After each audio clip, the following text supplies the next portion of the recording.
The bride was left at the altar, but the groom's brother, a mysterious millionaire, decided to comfort her. The hall of St. Francis Church in Boston glittered with arrangements of white lilies and satin ribbons that snaked between the dark wooden pews. Rachel Bennett stood before the oval mirror in the bride's room, adjusting for the last time the veil her mother had worn at her own wedding. Her hands trembled slightly as she touched the delicate pearls sewn into the edge of the fabric. "I still can't believe Michael chose to hold the ceremony here," she thought, looking through the window at the guests arriving in their formal attire. The Gothic church, with its imposing towers and colorful stained glass windows, had been the place where his parents had married 30 years earlier. Her wedding dress, a mermaid style with French lace detailing, hugged her curves perfectly. Rachel, at 28, had spent the last 18 months planning every detail of the day. As a curator at Boston's Museum of Fine Arts, her attention to detail was almost obsessive, a trait that was reflected in every element of the wedding. 15 minutes, announced her best friend and godmother, Diana, peeking through the door. "Is Michael here yet?" Rachel felt a knot forming in her stomach. Michael Harrison, her fiancé of 2 years, still hadn't shown up, and his messages had remained unanswered since the night before. "He must be nervous," Diana explained, but her tone of voice betrayed her concern. The minutes dragged on like hours. The bouquet of white peonies and champagne roses rested on a nearby table, its petals beginning to wilt slightly at the edges. The priest had already sent 3 messages asking about the delay. That's when James Harrison, Michael's older brother, entered the room. His normally serene face was tense, and Rachel felt her world begin to crumble before he even opened his mouth. "Rachel," he began, his deep voice laden with regret, "Michael won't be coming." The words hit Rachel like a punch in the gut. Diana immediately ran to hug her, while James continued, "He left this for you." He held out a white envelope, similar to the ones they had used for the wedding invitations. With trembling fingers, Rachel opened the envelope. The letter was short, almost cruel in its brevity. "I can't do this. I'm sorry. You deserve someone better." The silence that followed was deafening. Rachel remained motionless. The letter crumpled between her fingers, while her tears threatened to ruin her perfectly applied makeup. James Harrison, unlike his younger brother, was known in the business world for his determination and integrity. CEO of one of the largest technology companies on the East Coast, he rarely showed emotion, but at that moment, his face reflected a mixture of anger and compassion. "I'll take care of everything," he declared, his firm voice contrasting with the emotional chaos in the room. "Diana, please help Rachel pull herself together. I'm going to talk to the guests." Rachel watched James leave the room, his impeccable Italian suit and stiff posture contrasting with the softness of the floral arrangements. He had always been the opposite of Michael. While her fiancé was spontaneous and charismatic, James was reserved and methodical. "How could he?" whispered Rachel, finally letting the tears flow. "After everything." Diana hugged her tighter, trying to protect her from the pain that had already set in deep. "That coward doesn't deserve your tears," she said, but Rachel barely heard. Through the window, she could see James in the church hall, his imposing figure talking to small groups of guests who were beginning to disperse. Some looked shocked, others indignant, but all cast pitying glances towards the window of the bride's room. Rachel felt a wave of nausea. The whole dream she had built was crumbling before her eyes. The hours of planning, the discussions about colors and flowers, the rehearsed dances, everything had turned into a painful reminder of what could have been. James returned to the room a few minutes later to find Rachel sitting in a vintage chair, her wedding dress forming a puddle of white fabric around her. "The guests are leaving," he informed her. "I've canceled the caterers and the reception." "Thank you," Rachel murmured, her voice almost inaudible. "I'm not leaving you alone right now," James declared, his normally controlled voice betraying a note of emotion. "Let me take you home."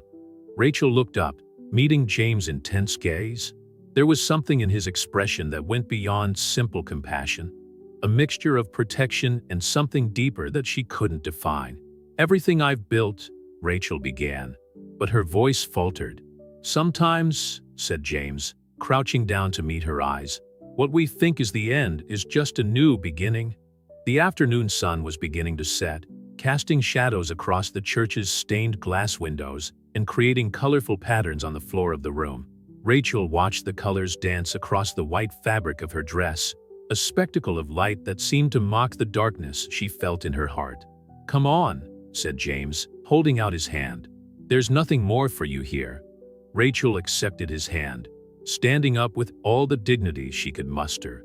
As they walked out of the church, she felt the weight of James' gaze on her, a gaze that, unbeknownst to her at the time, would mark the beginning of a very different story than the one she had planned. James' black Mercedes-Benz glided silently through the streets of Boston as the sun set and tinted the sky orange.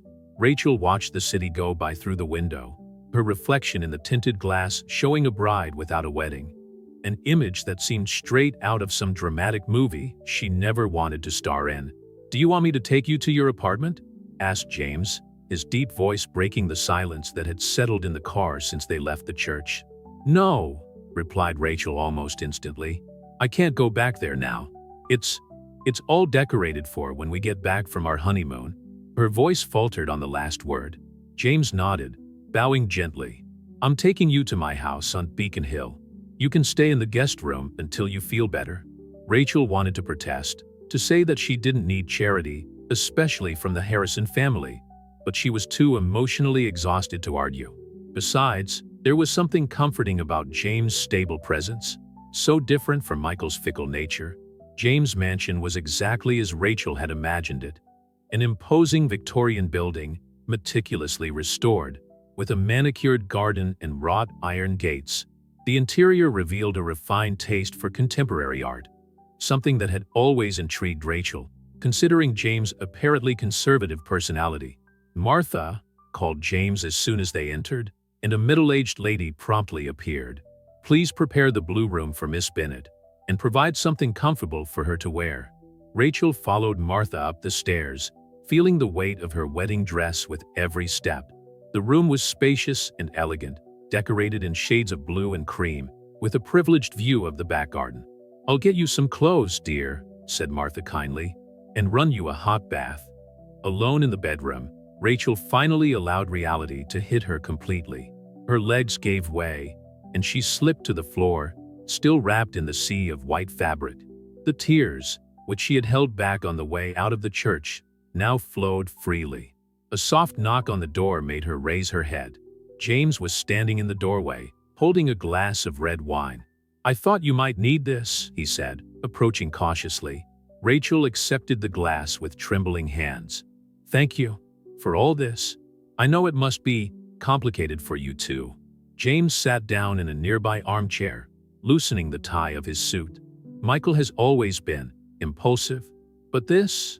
He shook his head, leaving the sentence incomplete. "Did you know?" asked Rachel, her voice only a whisper. "Did you have any idea that he would do this?" "No," answered James firmly. "If I had, I would have intervened somehow." The silence that followed was filled only by the ticking of the antique clock in the hallway. Rachel watched James over the rim of her glass, his strong profile, his always impeccable posture, his eyes that seemed to carry the weight of 1,000 difficult decisions. "Do you know what's most ironic?" said Rachel with a bitter laugh. "I always admired how different you were. You so constant, he so free." James stared at her intensely. "Sometimes, Rachel, what looks like freedom is just a lack of commitment." Martha returned with folded clothes and announced that the bath was ready.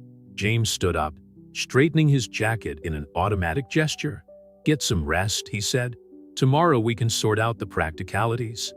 After a long shower, Rachel put on the sweatshirt Martha had provided, clearly new and a few sizes bigger than her size. Sitting on the king-size bed, she picked up her cell phone, ignoring the dozens of messages of condolence, and opened the last conversation with Michael. His last message, sent 2 days earlier, read, "Can't wait to start our life together." The irony was too cruel. A new knock sounded on the door. Martha entered with a tray. "Mr. Harrison insisted that you should have something to eat," she said, placing the tray on a side table. "Tomato soup and fresh bread." "Is he always like this?" asked Rachel. "So," Careful with the details? Martha smiled softly. Mr. Harrison has a bigger heart than he shows. He just doesn't like people to know it. After Martha left, Rachel tasted the soup, surprised to realize that she was starving. As she ate, her eyes wandered around the room, stopping on an abstract painting on the wall, patches of blue and gold that seemed to dance on the canvas. "It's an original Rothko," said James from the doorway, startling her. "Sorry, I didn't mean to startle you." "It's beautiful," she replied, genuinely impressed. "I never imagined you were a collector of modern art." "There are a lot of things about me that people don't realize," he said, a half-smile playing on his lips. "How are you feeling?" "Like I've been hit by a train," Rachel admitted. But the soup helped. James moved closer to the window, watching the garden now bathed in moonlight. "Tomorrow I can help you cancel the remaining suppliers and sort out the apartment." "You don't have to do that," Rachel protested. "You've already done more than enough." "Please," he said, turning to face her. "Let me help. Consider it a form of compensation for my brother's behavior." Rachel felt tears forming again. "Why did he do it, James? Why didn't he talk to me if he had doubts?" James sighed deeply. "Michael has always been afraid to face the consequences of his choices. Ever since he was a child, he ran away from problems instead of facing them." "What about you?" asked Rachel, surprising herself with the question. "Do you run away?" "No," he replied, his intense gaze meeting hers. "I'll face it." The moment was interrupted by the sound of James' cell phone. He pulled it out of his pocket, frowning as he saw the screen. "Is that him?" asked Rachel, her heart racing. "No," replied James. "It's work. I need to sort some things out. Try to get some rest, Rachel. Tomorrow will be a new day." He left the room, leaving Rachel with her thoughts and the echo of his last words. Lying on the king-size bed, she watched the shadows dance on the ceiling, thinking about how her life had changed completely in a matter of hours, and how, ironically, it was the brother of the man who had abandoned her who was providing a safe haven in the midst of the storm. The light of dawn filtered through the silk curtains of the blue bedroom, finding Rachel curled up in the king-size bed. She had slept with her cell phone in her hand, the screen still showing Michael's last message. The hours of intermittent sleep hadn't been enough to ease the pain that throbbed in her chest. The soft sound of footsteps in the hallway caught her attention. Martha entered carrying a breakfast tray, her kind face expressing maternal concern. "Good morning, dear. Mr. Harrison asked me to make sure you eat well." Martha placed the tray on the side table. "He had to leave early for a meeting, but he left this for you." Rachel took the envelope Martha held out to her. Inside was a card in James' elegant handwriting. "I've canceled your museum appointments for today. Feel free to use the house. I'll be back in the early afternoon to help you with any backlocks." "JH. He's always been like that," commented Martha, arranging the curtains. "He takes care of everything down to the smallest detail." Rachel took a cup of coffee, smelling the comforting aroma. "Martha, have you been working for James long?" 15 years, replied the housekeeper, taking a seat in a nearby armchair. "I've seen both brothers grow in their careers. Michael was always his parents' favorite, charismatic, sociable. James was the responsible one, the one who carried the weight of expectations." "They seem so different," Rachel murmured, more to herself than to Martha. "Oh, they're like day and night," agreed Martha. "Michael always wanted the limelight, while James preferred to work behind the scenes. But it was James who really built the family empire." Rachel absorbed the information, remembering the few times she had interacted with James during her engagement to Michael. He had always been present at family gatherings, but remained on the sidelines, a silent observer with his impeccable suits and penetrating gaze. "Your phone hasn't stopped ringing," Martha said, pointing to her cell phone. "Miss Diana has called several times." Rachel sighed, picking up the handset. Dozens of missed calls, hundreds of messages. The outside world trying to invade her protective bubble. After breakfast, Rachel took a long shower and put on the clothes Martha had provided. A set of pants and a blouse that, surprisingly, fit perfectly. She went downstairs, exploring the mansion for the first time in daylight. The house was a perfect reflection of James. Elegant, organized, and full of hidden treasures. The walls displayed an impressive collection of modern art, creating a fascinating contrast with the traditional architecture. In the library, Rachel found a photo of the Harrison brothers as teenagers. Michael was smiling openly for the camera, while James was keeping a half-smile contained. Even at a young age, he already carried that aura of responsibility that characterized him. "This photo was taken the summer Mr. James won his first state chess competition," said Martha, who had quietly entered the library. Mr. Michael had just been elected president of the student council. "They look happy," observed Rachel. "They were, until their parents' accident," Martha revealed. After that, James took over not only the family business, but also responsibility for Michael. Rachel sat in a leather armchair, absorbing the information. Michael had never spoken much about his parents' death 10 years ago. The sound of the front door opening interrupted her thoughts. James entered the library, still in his business suit, carrying a folder of documents. "How are you feeling?" he asked, his deep voice carrying a note of concern. "Better, I think," replied Rachel. "Thanks for taking care of everything at the museum." "It wasn't a problem. I know the director of the council," he said, taking his seat in a nearby armchair. "I've brought some documents that we need to sort out." Rachel watched as he methodically organized the papers on the coffee table. There was something hypnotic about his precise movements, so different from Michael's chaotic energy. "First, the contract for the apartment," James began. "Michael had signed as guarantor. I can take on that responsibility if you want to keep the place." "No," Rachel replied quickly. "I can't go on there. There are too many memories." James nodded understandingly. "In that case, I can help with the move in the breach of contract." "As for the wedding suppliers," "James," Rachel interrupted, her voice trembling slightly, "why are you doing all this?" He stopped, lifting his eyes from the documents to look at her. For a moment, Rachel saw something vulnerable in his normally controlled gaze. "Because it's the right thing to do," he finally answered. "And because no one deserves to go through this alone." The silence that followed was charged with something indefinable. Rachel realized that she was seeing a side of James that few knew, the man behind the facade of the successful businessman. "I found a picture of you too," she said, pointing to the photograph. "Martha told me about your parents." James stood up, approaching the photo. "It was a difficult time. Michael had just gone to college. I was starting to take over the family business. You always looked after him, didn't you?" "I tried," replied James, his voice carrying a note of regret. "But maybe I failed at some point." Rachel came closer, standing next to him in front of the photo. "No," she said softly, "you didn't fail. His choices are not your responsibility." Their gazes met, and for a moment, Rachel felt a deep connection with this man who seemed to carry the weight of the world on his shoulders. It was as if, for the first time, she was really seeing James Harrison. The moment was interrupted by the sound of Rachel's cell phone, Diana calling again. "I think I need to face the world at some point," she sighed. "Yes," agreed James, "but you don't have to do it alone."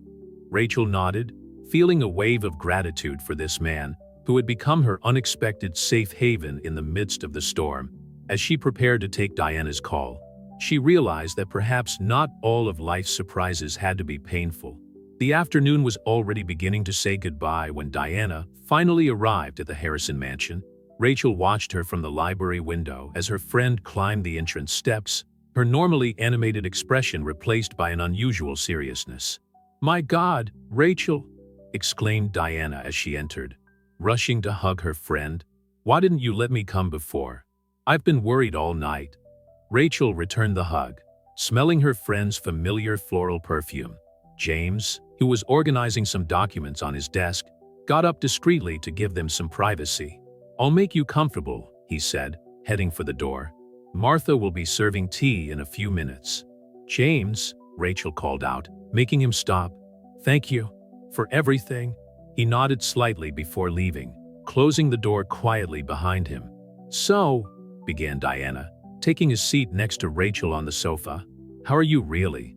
Rachel sighed deeply, her fingers playing with the hem of her borrowed blouse. "Honestly, I don't even know. It's like I've been living someone else's life since yesterday." "That asshole!" exploded Diana. "You know what I found out?" He was seen boarding a flight to Las Vegas last night. The news hit Rachel like a punch in the gut. Las Vegas? The city that Michael always said he hated, calling it artificial and superficial. With whom? Asked Rachel, her voice trembling slightly. Diana hesitated, biting her lower lip. Rachel, maybe it's better not to. Diana, please. I need to know. Jessica Peterson, the new intern at his company.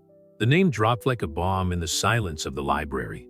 Jessica Peterson, the 23-year-old Michael had hired 3 months ago, always praising her fresh perspective on the advertising market. Martha came in with the tea, momentarily breaking the tension. The scent of chamomile filled the room as she poured the cups in silence, casting a worried glance at Rachel before leaving. "You knew," said Rachel suddenly, staring at Diana. "You suspected something." Diana lowered her eyes to her cup. "I had my doubts. Over the last few weeks, Michael has been different, more distant at company meetings, always on his cell phone." "Why didn't you tell me?" asked Rachel, her voice breaking. "Because I wasn't sure," replied Diana, holding her friend's hand. "And because you were so happy, so involved in the wedding preparations. I didn't want to spoil it with suspicions that might be unfounded." Rachel stood up abruptly, walking over to the window. The Harrisons' garden was now bathed in golden late afternoon light, the shadows of the trees stretching across the perfectly trimmed lawn. "You know what's worse?" she said, her voice almost a whisper. "A part of me always knew something was wrong, but I chose to ignore the signs." The sound of footsteps in the corridor caught both their attention. James walked through the library door, now wearing more casual clothes, a rare sight for the always impeccable executive. "Sorry to interrupt," he said. "Rachel, the lawyers have sent over the documents about the apartment. We need your signature." Rachel nodded, grateful for the distraction. As James explained the legal details, she noticed how different he looked without the business suit. More approachable, more human. "James," interrupted Diana suddenly, "did you know about Jessica Peterson?" James' face stiffened almost imperceptibly. "I found out this morning. I've already arranged for her to be dismissed from the company." "You didn't have to do that," Rachel muttered. "Yes, I did," he replied, his tone firm. "Harrison Enterprises has a clear policy on relationships in the workplace. Besides," he hesitated, choosing his words, "some things are simply unacceptable." Diana checked her phone, frowning. "I need to get back to the office." "Rachel, are you going to be all right?" "I will," she replied, surprised by the firmness in her own voice. "I need to start sorting out my life at some point." After Diana left, Rachel remained in the library with James, a comfortable silence settling between them as she signed the necessary documents. "James," she called out, finally breaking the silence. "How do you manage?" "How do I what?" he asked, raising his eyes from the papers. "Deal with it all. With Michael, with business, with, well, life in general. You always seem so in control." James let out a low laugh, surprising Rachel. "I'm not always in control, Rachel. I've just learned to look like I am." She watched him for a moment, noticing for the first time the small frown lines around his eyes, the subtle signs of tiredness on his face. "Sometimes," he continued, "the biggest lie we tell is to ourselves. We pretend that everything is fine, that we have everything under control, when in fact, we're just trying not to sink," Rachel added. Their gazes met, and for a moment, Rachel felt a deep connection with this man who had always seemed so distant and inaccessible. "Tomorrow," said James, breaking the moment, "we can start looking for a new apartment for you, if you like." Rachel nodded, grateful for the change of subject. "Yes, that would be nice. I need a fresh start." As the sun set completely outside, Rachel realized that, for the first time since the wedding disaster, she felt something other than overwhelming pain. A tiny spark of hope, faint as the last ray of sunshine of the day, but undeniably present. The morning sun found Rachel sitting on the porch of the Harrison mansion, a cup of coffee cooling between her hands as she watched the movement on the street. There was something comforting about the routine of the neighborhood. People running with their dogs, children waiting for the school bus, professionals hurrying with their executive briefcases. The news about Michael and Jessica still reverberated in her mind like a painful echo.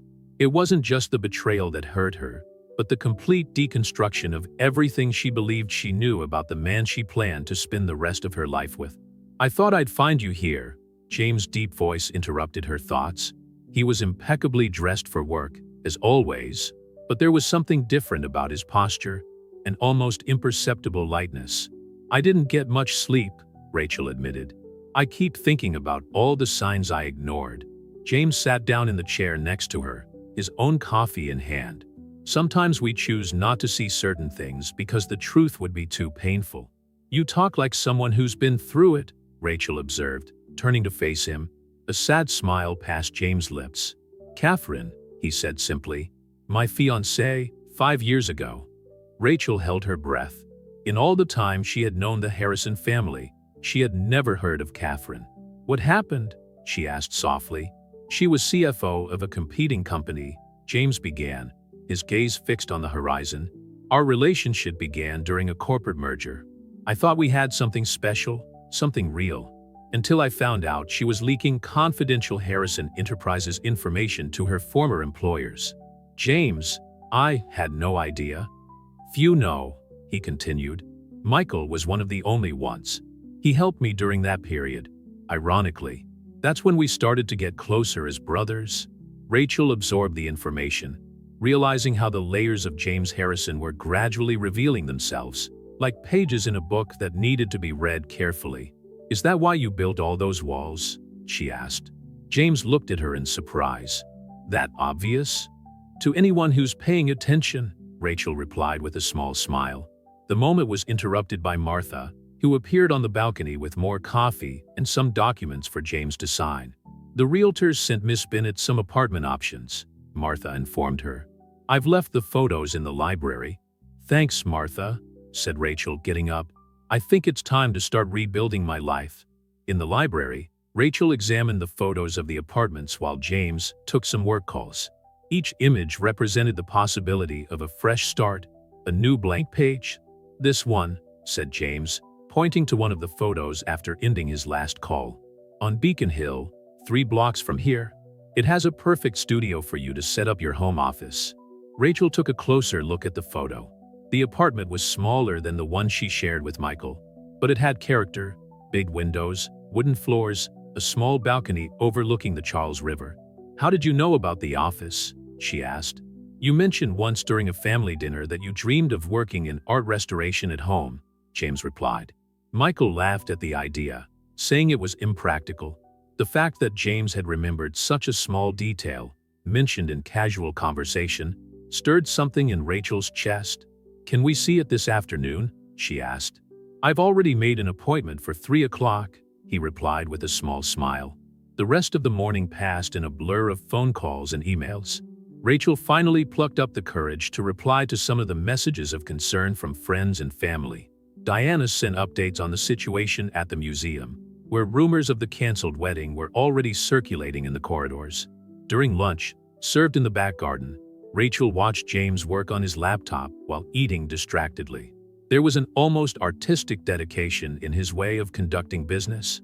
"You know," she said, breaking the comfortable silence that had settled between them, "I don't think I've ever really met you before." James looked up from his computer. "What do you mean?" "I always saw you as Michael's serious older brother, the successful businessman who showed up at family dinners only out of obligation. But there's a lot more to it than that, isn't there?" "Maybe," he replied, closing his laptop. "I've never really allowed myself to be known either." The moment was interrupted by the sound of Rachel's cell phone.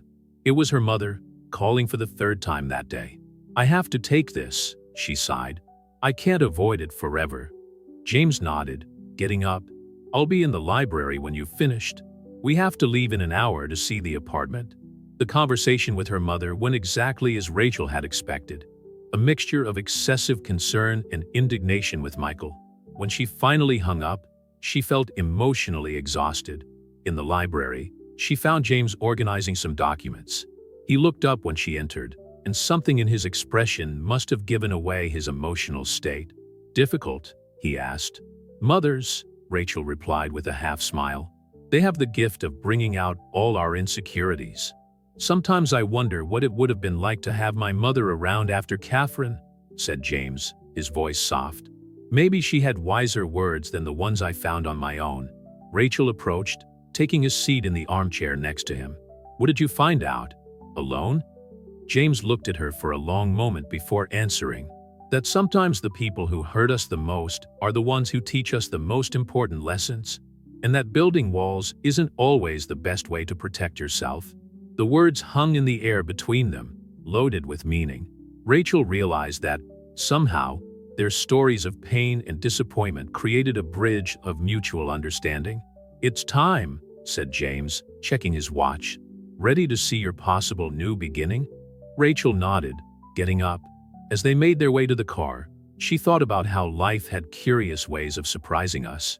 There she was, finding understanding and support in the most unexpected place. Next to the man she had always considered the most distant and unapproachable of the Harrison family. The apartment on Beacon Hill was exactly as the photos had shown. Spacious enough to be comfortable, but intimate enough not to seem empty to a single person. Rachel walked slowly through the rooms, her footsteps echoing on the wooden floor, while James chatted with the realtor in the main room. The studio has perfect natural light, she commented, stopping by the window of what could become her workspace. The afternoon light poured in generously, creating golden patterns on the floor. Can you visualize your artwork here yet? Asked James, approaching silently. Rachel nodded, feeling a spark of enthusiasm for the first time in days. It would be perfect for delicate restorations. Natural light is essential for perceiving nuances of color and texture. Ms. Bennett called the realtor from the living room. There are others interested in the property. If you want to secure it, we need to set it up today. Rachel exchanged a glance with James, who nodded slightly. I'm keeping it, she declared, surprised at the firmness in her own voice. While James took care of the initial paperwork with the broker, Rachel continued to explore the apartment, allowing herself to imagine a new life there. That's when her cell phone vibrated. A message from Diana. We need to talk. It's about Michael. Rachel felt her stomach turn. Before she could reply, James appeared at the studio door. Everything's fine, he said, but stopped when he saw her expression. Did something happen? Diana, Rachel replied, showing him the message. Apparently there's more about Michael that I need to know. James frowned. Do you want to find her now? I think I need to, Rachel sighed. The longer I put it off, the harder it gets. 20 minutes later, they were sitting in a discreet cafe on Charles Street. Diana was already waiting for them, her normally cheerful face carrying a serious expression that made Rachel brace herself for the worst. First of all, Diana began, I want you to know that I found out about this morning, and I came straight to talk to you. Diana, please, interrupted Rachel. Just say it. Michael had been embezzling money from the company for months, snapped Diana, using ghost accounts and fake projects. The finance department found out this morning. James straightened up in his chair, his expression hardening visibly. How much? Almost $500,000, replied Diana, avoiding looking directly at Rachel. And there's more. He was using some of the money to buy a house in Vegas, in Jessica's name. Rachel felt the air leave her lungs as if she had been punched. James placed a hand gently on her arm, a silent gesture of support. That's why he needed to get married, Rachel murmured, the pieces falling painfully into place. The prenup would make me a legal accomplice. Yes, confirmed Diana softly. If you had gotten married, part of the legal responsibility would fall on you. James cursed softly, his fingers unconsciously tightening on Rachel's arm. I'll deal with it, he declared, his voice carrying a coldness Rachel had never heard before. How could I have been so blind? Asked Rachel, more to herself than to the others. You weren't blind, replied James, turning to face her. You were manipulated by someone who knew exactly what they were doing. Diana picked up her bag, preparing to leave. I need to get back to the office. The auditors are reviewing everything. James, they'll probably want to talk to you tomorrow. After Diana left, Rachel and James remained silent for a few minutes, each absorbing the revelations in their own way. You know what's ironic? Said Rachel at last. Part of me is relieved. Like I finally understand that it wasn't something I did wrong. James watched her for a moment, his eyes revealing a mixture of concern and something deeper. "You never did anything wrong, Rachel. The only person who did anything wrong was Michael. How can you," she asked suddenly, "deal with yet another disappointment from him?" "Years of practice," James replied with a sad smile. "But this time it's different. This time he hasn't just hurt himself or the company. He hurt you." Something in the way James said those words made Rachel raise her eyes to look at him. There was an intensity in his gaze that made her hold her breath. "James," she began, but was interrupted by his cell phone ringing. "The lawyers," he said, checking the screen. "I need to take this." As James walked away to talk on the phone, Rachel observed his profile through the cafe window. It was strange how, in just a few days, her perspective on him had changed completely. When he returned to the table, his expression was more serious. "We need to go. There are a few things I need to sort out at the office." "Of course," said Rachel, getting up. "I should get back to the museum too. I can't hide forever." On the way to the car, James stopped suddenly. "Rachel," he said, turning to face her, "whatever happens with Michael, I want you to know that you're not alone in this." Rachel felt tears forming in her eyes, but this time they weren't tears of sadness. "Thank you," she whispered, "for everything."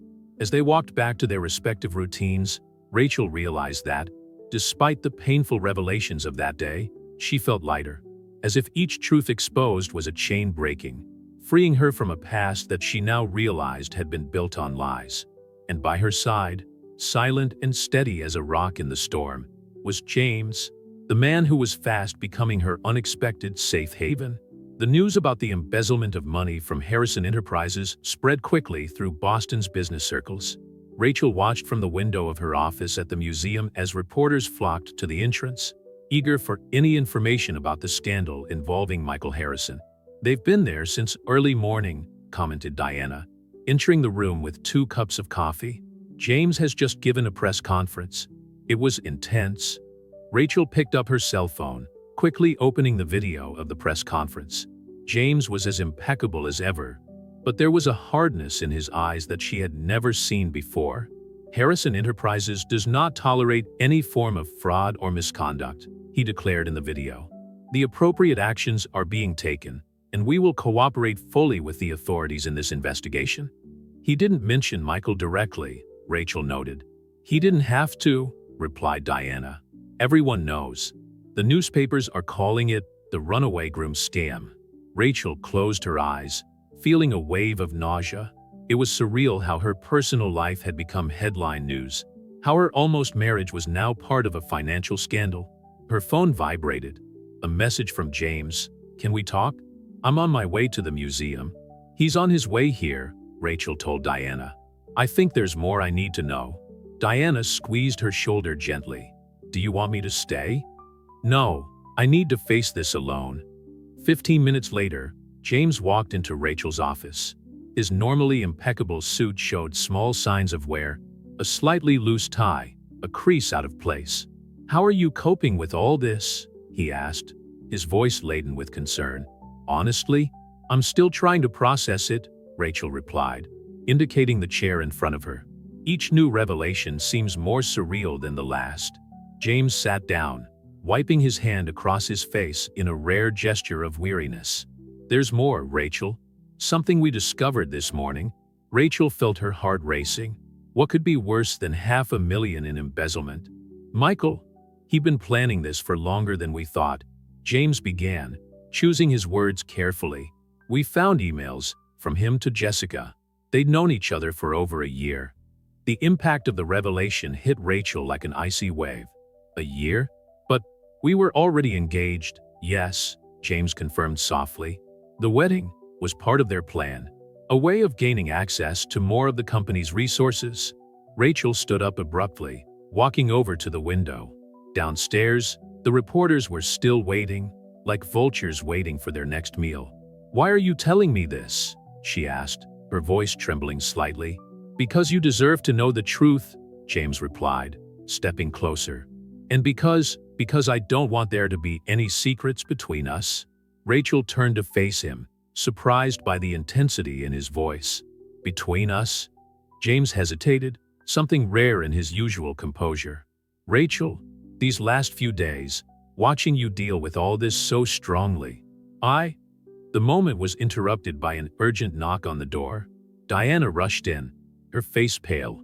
"Michael's in reception," she announced. "With Jessica."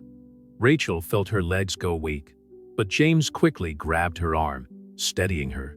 "He has no right to be here," said James, his voice filled with restrained anger. "He's demanding to speak to both of you," Diana continued. "He's threatening to make a scandal if he doesn't get his way." Rachel exchanged a glance with James, seeing in him the same determination that was beginning to grow inside her. "Let's get this over with," she declared, surprising herself with the firmness in her voice. The walk down to reception seemed to take forever. James remained by her side, his presence a silent anchor of strength. When the elevator doors opened, Rachel saw Michael for the first time since their wedding day. He looked different, thinner, with deep circles under his eyes, his usual charm replaced by an expression of barely disguised despair. Jessica stood next to him, looking out of place in her overpriced dress. "Rachel," Michael began, stepping forward. "James, we need to talk." "There's nothing to talk about," James cut in, his voice icy. "Your lawyers should talk to ours." "Please," insisted Michael, his gaze alternating between the two of them. "We can sort this out as a family, as we always have." "Family?"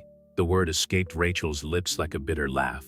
"You destroyed any concept of family when you decided to turn our marriage into a fraud." Michael paled. "It wasn't like that. I was going to tell you." "When?" interrupted James. "After you dragged Rachel into your scheme? After compromising her reputation along with yours?" Jessica stepped forward, her voice trembling slightly. "We fell in love. We didn't plan to." "Spare us," Rachel cut in, surprising everyone with the harshness in her voice. "You planned every detail, every lie, every manipulation." "Rachel, please," Michael tried again. "We can fix this." "James, you've always helped me." "Not this time," James declared. "It's over, Michael. The lawyers are preparing the criminal charges. I suggest you seek proper legal representation." Michael took a threatening step towards his brother, but Rachel stepped between them. "Get out," she said, her voice shaking but firm. "Get out before I call security." For a moment, it looked like Michael was going to argue, but something in Rachel and James' combined gaze made him back away. He took Jessica's hand and headed for the exit, pausing only to cast one last glance over his shoulder. "I'm sorry," he murmured, but his words rang hollow in the silence of the reception. After they left, Rachel felt her legs give way. James quickly supported her, guiding her to a nearby bench. "You were amazing," he said softly. Rachel raised her eyes to look at him, finding something in his gaze that made her heart race for completely different reasons than moments before. "We were," she corrected, allowing herself a small smile. "Thank you for being by my side." James held her hand, a simple gesture but loaded with meaning. "I always will be." The moment was interrupted by a flash. Some photographer had managed to capture the scene through the glass door. But for the first time, Rachel didn't care what people might think or say. Because there, in that instant, she finally understood that sometimes you have to lose something you thought you wanted in order to find something you really need. The morning after the confrontation at the museum dawned with a fine rain over Boston. Rachel watched the drops slide down the window of her new apartment on Beacon Hill, the still unopened moving boxes scattered across the floor. The first night in her new home had been a mixture of relief and melancholy. Her cell phone vibrated on the table, yet another headline about the Harrison scandal. The photos of the confrontation at the museum had spread quickly, and now the tabloids were speculating not only about financial fraud, but also about the apparent closeness between her and James. "Brother of runaway groom consoles abandoned bride," read one of the more sensational headlines. Rachel sighed, hanging up the phone. The last thing she needed was more speculation about her personal life. A soft knock on the door interrupted her thoughts. Martha was there, carrying a basket of breakfast. "Mr. James asked me to bring this," she said with a gentle smile. "He's sorry he can't come in person. He's in a board meeting early." Rachel accepted the basket, feeling a familiar warmth in her chest at the thought of James caring for her even in the midst of the corporate chaos she was facing. "Martha," she called out as the housekeeper turned to leave. "How is James coping with all this?" "Really?" Martha hesitated, closing the door and taking a few steps back. "In all the years I've worked for the Harrison family, I've never seen Mr. James so affected. It's not just Michael's betrayal or the scandal at the company. It's something more." "Something more?" Rachel repeated, her heart racing slightly. "Last night, after he came back from the office, he spent hours in the office looking at an old photo of their parents with Michael as a baby. He said something about having failed to protect everyone." Rachel felt her chest tighten. James, always carrying the weight of the world on his shoulders, always taking responsibility for the mistakes of others. "He didn't fail," she said firmly. "He's probably the only person who's never let me down in all this." Martha smiled, a knowing smile that made Rachel blush slightly. "You know, sometimes we need to lose something we thought we wanted in order to find something we really need." Before Rachel could answer, her cell phone rang. It was Diana. "Rachel." Her friend's voice was tense. "You need to turn on the TV. Now."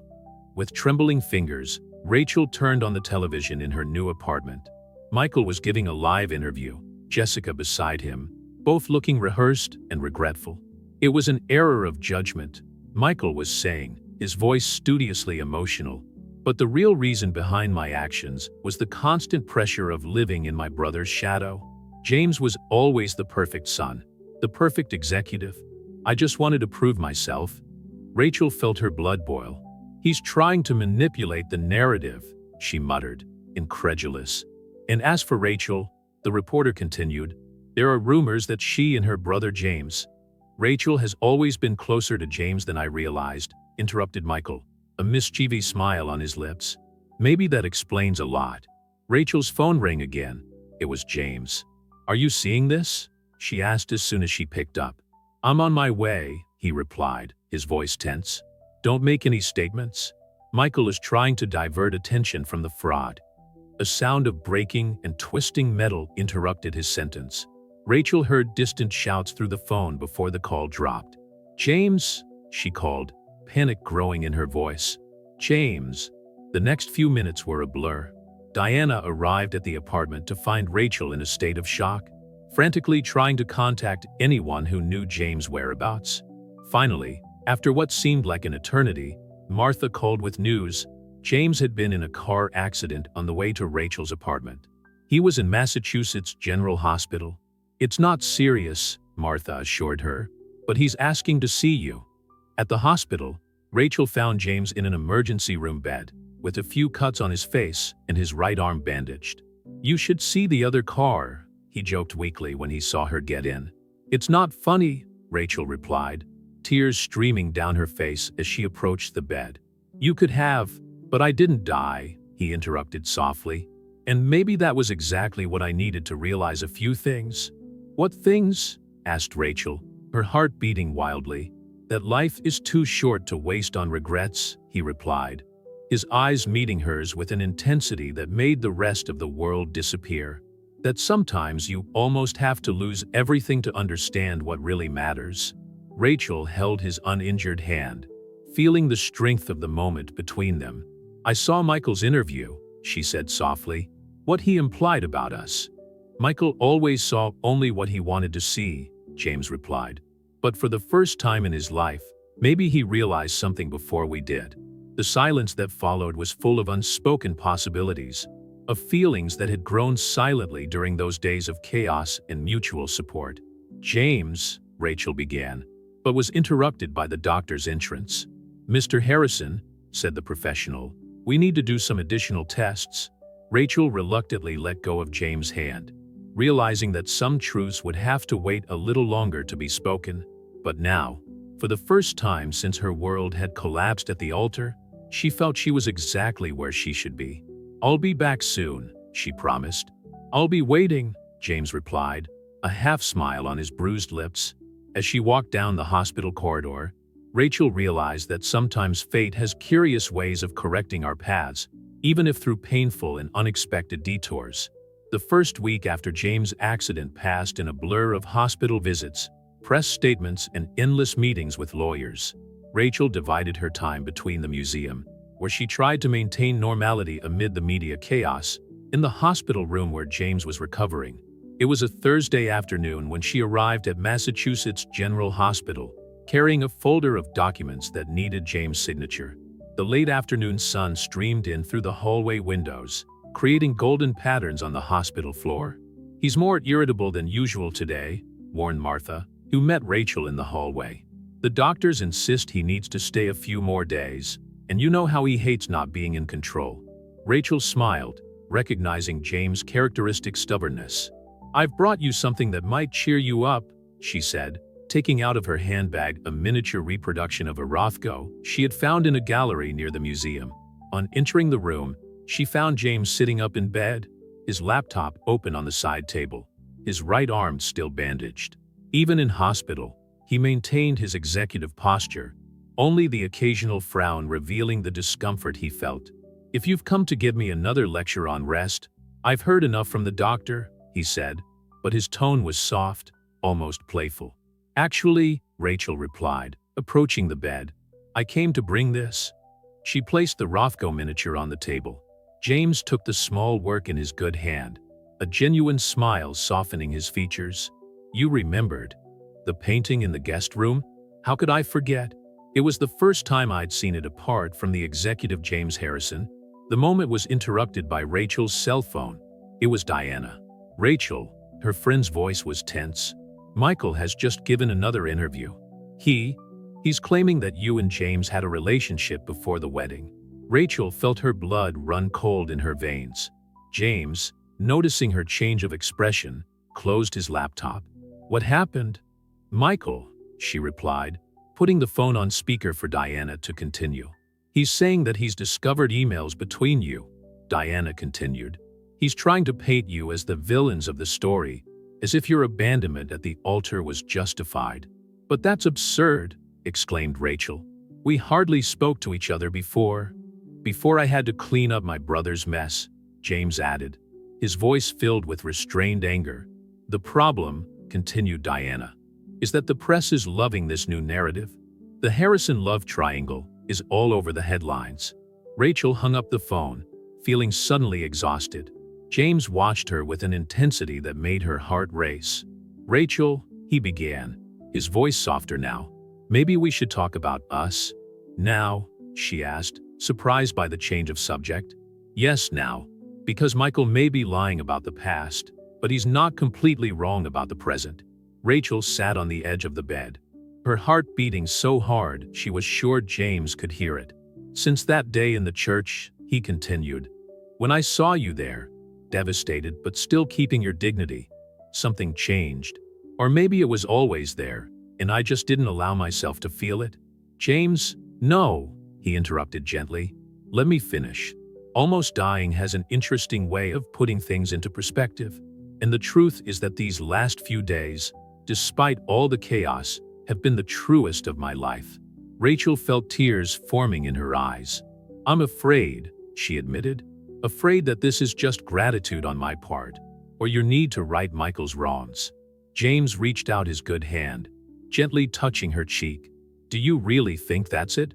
Before she could answer, a knock on the door announced the arrival of Dr. Stevens, the doctor in charge of James' case. "Mr. Harrison," he began, consulting his notes, "your latest tests are fine. If you carry on like this, you could be discharged in 2 days." "Finally some good news," commented James. "On one condition," continued the doctor. "You'll need someone to help you for the first few weeks. The arm will still take time to recover completely." "I can do that," Rachel offered before she even realized what she was saying. The doctor smiled, making a few notes in his chart before leaving them alone again. "You don't have to," James said softly. "I know," replied Rachel, "but I do. And maybe that's exactly what we need. Time to understand what's real and what's not." James watched her for a long moment, his eyes revealing a vulnerability she rarely saw in him. "You know what's ironic?" he finally said.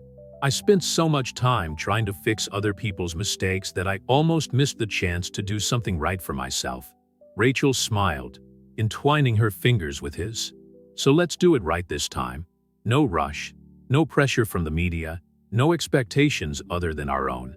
The sun was beginning to set outside, painting the room in golden hues that resembled the colors of the miniature Rothko on the table.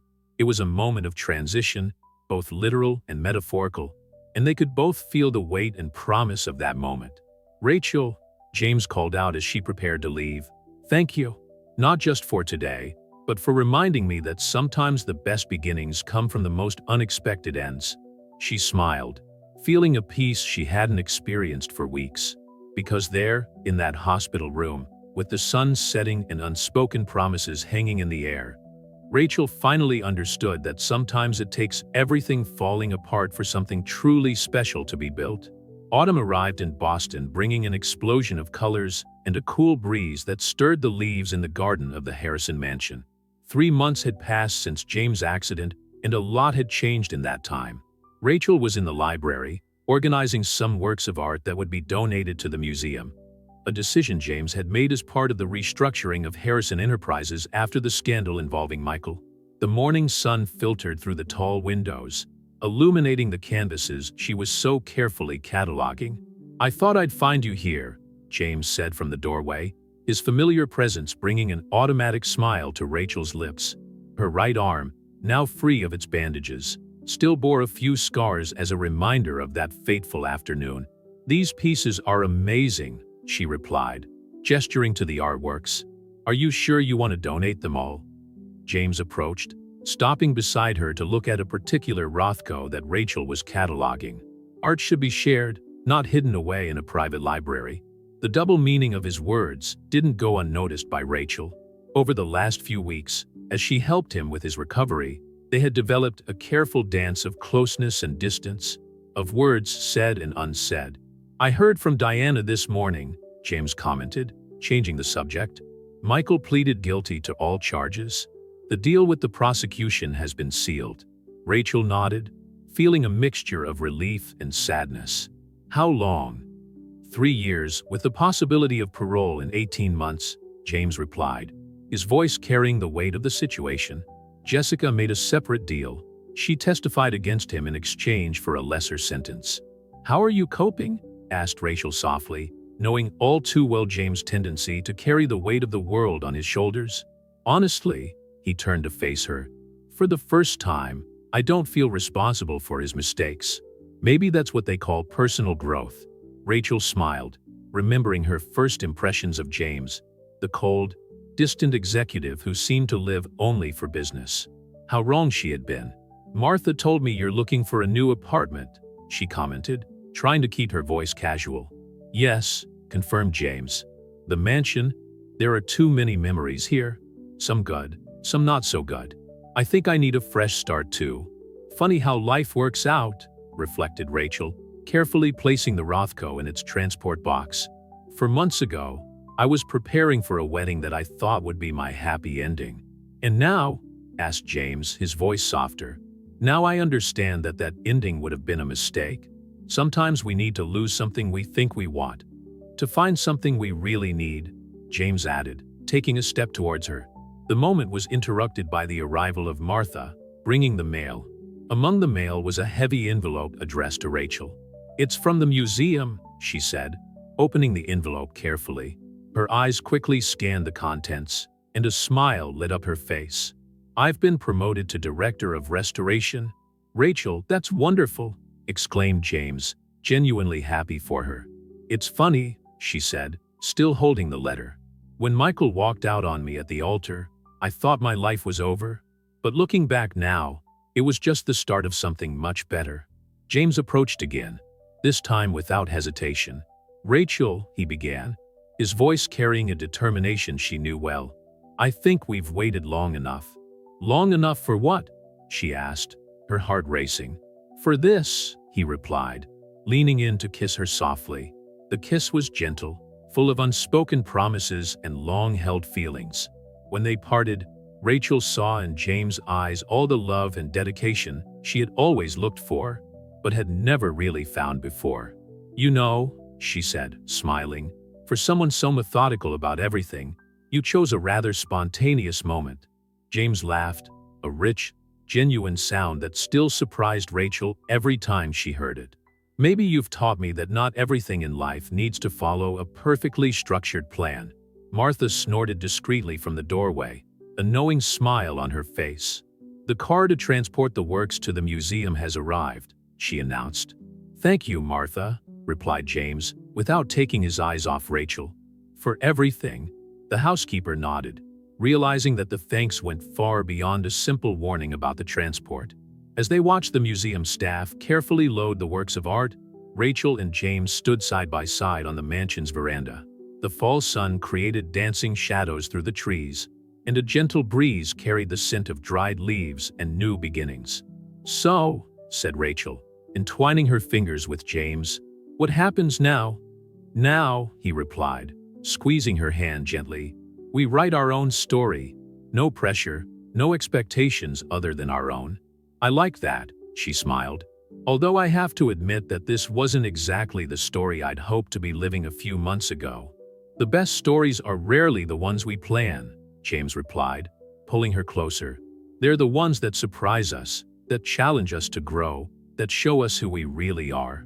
Rachel leaned her head on his shoulder, watching the last of the works being loaded onto the truck. Each piece represented a part of the Harrisons' history, but also symbolized something new. A different way of seeing the world, of sharing beauty, of creating meaning. Did you know, she said softly, that first Rothko I saw in the guest room changed my perspective on you? What do you mean? It made me realize that there was much more to James Harrison than the world could see. Layers and layers of depth, like the colors on a Rothko canvas. James smiled, kissing her forehead softly. And you were the first person who really cared to look beyond the surface. The last ray of sunshine of the day found them still on the balcony, two people who had found love in the rubble of a story that wasn't their own, but which took them exactly where they needed to be. Because sometimes, true love is not the one we plan, but the one that finds us when we least expect it, at the most unlikely moments, with the most unexpected people.